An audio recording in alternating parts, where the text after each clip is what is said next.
ನಮ್ಮ ಅಪ್ಪ ನೋಡಿ ಅಂತೆ ಹೇಗೆ ಬಂದಿದೆ ಅಂತ ಹೇಳಿ. ತುಂಬಾ ಚೆನ್ನಾಗಿ ಬಂದಿದೆ, ಫುಲ್ ಕಲರ್ಫುಲ್ಲಾಗಿ ಯಾವ ರೀತಿ ಬಂದಿದೆ ನೋಡಿ. ನೋಡಿ ಅಪ್ಪ ಯಾವ ರೀತಿ ಸ್ಮೂತ್ ಇದೆ ನೋಡಿ, ಮುಟ್ಬೇಕಾದ್ರೆ ಹಾಗೆ ಇದು ಬಿಡ್ತಾ ಬರ್ತದೆ, ಅಷ್ಟು ಸ್ಮೂತ್ ಇದೆ.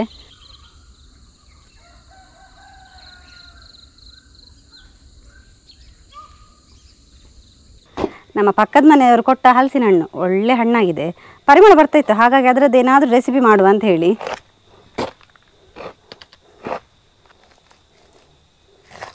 ಕಲರ್ ನೋಡಿ ಒಳ್ಳೆ ಹಣ್ಣಾಗಿದ್ದರಿಂದ ಎಲ್ಲೋ ಕಲರ್ ಇದೆ ತುಂಬ.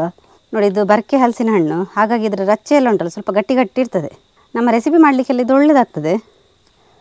ನೋಡಿ ಈ ಥರ ಒಂದೊಂದೇ ತೆಗೆದು ನಾವು ಸಪ್ರೇಟ್ ಮಾಡಿಕೊಳ್ಳುವ. ಅದರ ಎಸಳು ಬೀಜ ಎಲ್ಲ ಇರ್ತದೆ ನೋಡಿ ಅದರಲ್ಲಿ. ಇದರಿಂದ ನಾನಿವತ್ತು ನಿಮಗೆ ಒಳ್ಳೆ ಮುಲ್ಕ ಮಾಡಿ ತೋರಿಸ್ತೇನೆ.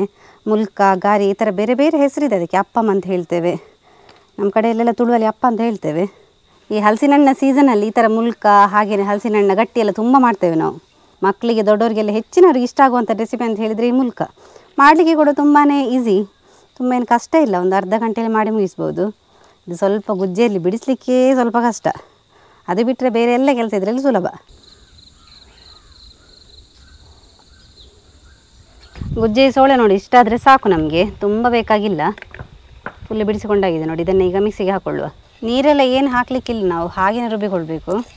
ಮೀಡಿಯಮ್ ಸೈಜ್ನ ಕಪ್ಪಲ್ಲಿ ಅರ್ಧ ಕಪ್ಪಲ್ಲಿ ಆಗುವಷ್ಟು ಬೆಲ್ಲವನ್ನು ತುರಿದು ಹಾಕೊಂಡ್ರೆ ಆಯಿತು. ಸ್ವೀಟ್ ಅಪೇಕ್ಷೆ ಮೇರೆಗೆ ಹಾಕೊಂಡ್ರೆ ಆಯಿತು. ಸ್ವಲ್ಪ ಸ್ವೀಟ್ ಜಾಸ್ತಿ ಬೇಕಂತೇಳಿ ಆದರೆ ಸ್ವಲ್ಪ ಜಾಸ್ತಿ ಹಾಕೋಬೇಕು. ಹಾಗೆಯೇ ಒಂದು ಅರ್ಧ ಕಪ್ಪಲ್ಲಿ ಆಗುವಷ್ಟು ತೆಂಗಿನ ತುರಿಯನ್ನು ಕೂಡ ಹಾಕ್ಕೊಳ್ತೇನೆ. ಹಾಗೆಯೇ ಒಂದು 4 ಏಲಕ್ಕಿಯನ್ನು ಕೂಡ ಇವಾಗಲೇ ಹಾಕೋಬೇಕು. ಇಷ್ಟನ್ನು ಹಾಕ್ಕೊಂಡು ಚೆನ್ನಾಗಿ ನುಣ್ಣಾಗಿ ರುಬ್ಬಿಕೊಳ್ಬೇಕು. ಈ ಥರ ನೈಸಾಗಿ ರುಬ್ಬಿಕೊಳ್ಬೇಕು.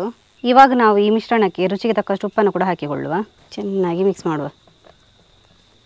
ನಾವು ಇವತ್ತು ಮಾಡ್ತಾ ಇರುವಂಥದ್ದು ಗೋಧಿ ಹಿಟ್ಟಿನ ಮುಲ್ಕ. ಇವಾಗ ನಾವು ಗೋಧಿ ಹಿಟ್ಟನ್ನು ಸೇರಿಸ್ಕೊಳ್ಳುವ. 1 ಕಪ್ಪಲ್ಲಿ ಆಗುವಷ್ಟು ಗೋಧಿ ಹಿಟ್ಟನ್ನು ತಗೊಂಡಿದ್ದೇನೆ. ಎಷ್ಟು ಬೇಕು ಅಷ್ಟು ನೋಡಿಕೊಂಡು ಹಾಕ್ಕೊಂಡ್ರೆ ಆಯಿತು. ಫಸ್ಟಿಗೆ ಒಂದು ಅರ್ಧ ಕಪ್ಪಷ್ಟು ಸೇರಿಸುವ. ತುಂಬ ಗಟ್ಟಿಯಾಗಬಾರ್ದು ನಮ್ಮ ಮಿಶ್ರಣ. ತುಂಬ ಗಟ್ಟಿಯಾದರೆ ಉಂಟಲ್ಲ ನಮ್ಮ ಅಪ್ಪ ಗಟ್ಟಿ ಗಟ್ಟಿ ಆಗ್ತದೆ. ನಮ್ಮ ಅಪ್ಪ ಸ್ಮೂತ್ ಬರಬೇಕಂತ ಹೇಳಿ ಆದರೆ ತುಂಬ ಗಟ್ಟಿ ಕೂಡ ಆಗಬಾರ್ದು. ಈ ಮಿಶ್ರಣ ಉಂಟಲ್ಲ ಸರಿ ಹದದಲ್ಲಿ ಇರಬೇಕು. ನೋಡಿದ್ದು ಸ್ವಲ್ಪ ನೀರಾಯಿತು. ಇವಾಗ ನಾವು ಹಿಟ್ಟನ್ನು ಮತ್ತೆ ಸೇರಿಸ್ಕೊಳ್ಳುವ. ನಾವು ಮೊದಲಿಗೆ ಉಂಟಲ್ಲ ಅರ್ಧ ಕಪ್ಪಷ್ಟು ಮಾತ್ರ ಹಿಟ್ಟನ್ನು ಸೇರಿಸ್ಕೊಂಡಿದ್ದು. ನಮ್ಮ ಮಿಶ್ರಣ ಉಂಟಲ್ಲ ತುಂಬ ನೀರಾದರೆ ಎಣ್ಣೆ ಇಳ್ಕೊಳ್ಳುವ ಚಾನ್ಸಸ್ ತುಂಬಾ ಇರ್ತದೆ. ತುಂಬ ಗಟ್ಟಿ ಆದರೆ ನಮ್ಮ ಅಪ್ಪ ಗಟ್ಟಿ ಗಟ್ಟಿ ಆಗ್ತದೆ, ಅದು ಒಳ್ಳೆಯದಾಗೋದಿಲ್ಲ ಸೇವಿಸಲಿಕ್ಕೆ. ನೋಡಿ ಈ ಮಿಶ್ರಣ ಸರಿ ಇದೆ. ನೋಡಿ ನಮ್ಮ ಮಿಶ್ರಣ ಯಾವ ರೀತಿ ಇರಬೇಕಂತ ಹೇಳಿದರೆ, ನಾವು ಎಣ್ಣೆಗೆ ಬಿಡಬೇಕಾದ್ರೆ ಈ ಥರ ಕೈಯಲ್ಲಿ ಜಾರಿ ಬೀಳಬೇಕು. ತುಂಬ ನೀರಾಗಿ ಒಟ್ಟೊಟ್ಟಿಗೆ ಬೀಳಬಾರ್ದು, ಈ ಹದದಲ್ಲಿರಬೇಕು. ನೋಡಿ ನಾವು ಅಪ್ಪ ಮಾಡಲಿಕ್ಕೆ ಉಂಟಲ್ಲ ಎಲ್ಲ ರೆಡಿ ಮಾಡಿಕೊಂಡಾಯಿತು. ಇನ್ನು ಎಣ್ಣೆ ಕೂಡ ಇಟ್ಟಾಗಿದೆ, ಎಣ್ಣೆ ಬಿಸಿ ಆಗ್ತಾ ಉಂಟು. ಅಪ್ಪವನ್ನು ಒಂದೊಂದಾಗಿ ಬಿಡ್ತಾ ಬರುವ.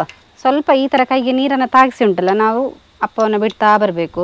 ನಾವು ಎಣ್ಣೆಯನ್ನು ಸುಮಾರಾಗಿ ಇಟ್ಕೊಂಡಿರೋದ್ರಿಂದ ಇಲ್ಲಿ ಜಾಸ್ತಿ ಅಪ್ಪವನ್ನು ಬಿಡ್ಬೋದು, ಏನು ತೊಂದರೆ ಇಲ್ಲ. ಮತ್ತು ಇದು ಅಪ್ಪ ಕಾಯಲಿಕ್ಕೆ ತುಂಬ ಟೈಮ್ ತೊಗೊಳ್ತದೆ. ಯಾಕಂತ ಹೇಳಿದರೆ ಮೀಡಿಯಮ್ ಉರಿಯಲ್ಲಿ ಇಟ್ಕೊಂಡು ಇದನ್ನು ಬೇಯಿಸಬೇಕು. ಇಲ್ಲದಿದ್ದರೆ ನಾವು ಹೈ ಫ್ಲೇಮಲ್ಲಿ ಇಟ್ಟು ಬೇಯಿಸಿದರೆ ಬೇಗ ಕಪ್ಪಾಗಿ ಬಿಡ್ತದೆ, ಮತ್ತು ಒಳಗೆಲ್ಲ ಬೇಯುವುದಿಲ್ಲ.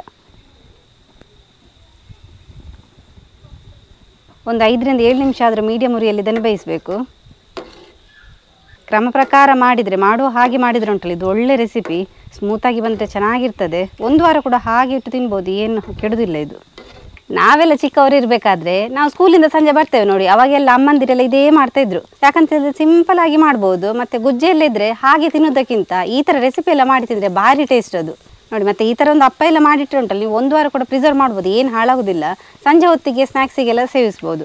ಸ್ವೀಟ್ ಅಂತ ಹೇಳಿದರೆ ಮಕ್ಕಳೆಲ್ಲ ತುಂಬ ಇಷ್ಟಪಟ್ಟು ತಿಂತಾರೆ ನೋಡಿ. ನಾವು ಈ ಥರ ಮಾಡೋದು ಯಾಕಂತ ಹೇಳಿದರೆ, ನಮ್ಮ ಅಪ್ಪ ಉಂಟಲ್ಲ ಫುಲ್ ಎಲ್ಲ ಕಡೆ ಚೆನ್ನಾಗಿ ಬೇಯಬೇಕು. ನಾವು ಮಗುಚಿ ಹಿಂದಗಡೆ ಮತ್ತು ಖಾಲಿ ಮುಂದುಗಡೆ ಮಾತ್ರ ಬೇಯಿಸ್ಲಿಕ್ಕೆ ಇರೋದಲ್ಲ, ಇದು ಎಲ್ಲ ಕಡೆಯಲ್ಲಿ ಚೆನ್ನಾಗಿ ಬೇಯಬೇಕು. ಹೀಗೆ ಮಾಡೋದ್ರಿಂದ ಫುಲ್ಲು ರೊಟೇಟ್ ಆಗ್ತದೆ ಇದು.